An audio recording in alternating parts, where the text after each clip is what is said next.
आज आपण बनवणार आहोत आलू सँडविच। त्यासाठी मी साहित्य घेतलेले आहे, हिरवी मिरची, अद्रक, लसूण याची ठेचा करून घेतला आहे, कोथिंबीर, हिरवे वाटाणे, मीठ, आलू, उकडलेले आलू घेतलेले आहे।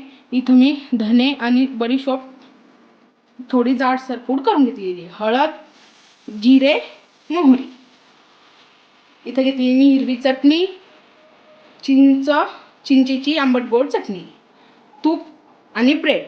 आता आपण कढईमध्ये तेल टाकू। तेल गरम झालेलं आहे, त्यामध्ये मोहरी, जिरं, धने आणि बडीशोप टाकून घेतली। हे परतून याच्यामध्ये टाकला मी हिरवी मिरचीचा ठेचा। त्यामध्ये टाकूया वाटाणे। वाटाणे परतून झाले, यामध्ये टाकूया हळद।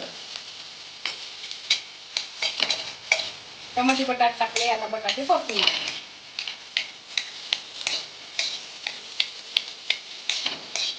त्यामध्ये टाकूया मीठ, कोथिंबीर। आपलं सारण तयार झालेलं आहे, आता मी एका भांड्यात काढून घेते। आता आपली भाजी तयार झालेली आहे, तवा गरम करायला ठेवलेला आहे। आता एका बाजूला आपण ब्रेडला हिरवी चटणी आणि चिंचेची चटणी लावून घेऊ। आता आपण या ब्रेडला सारण लावून घेऊ।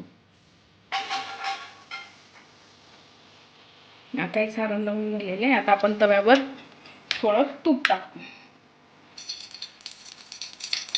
त्यावर हे सँडविच ठेवू।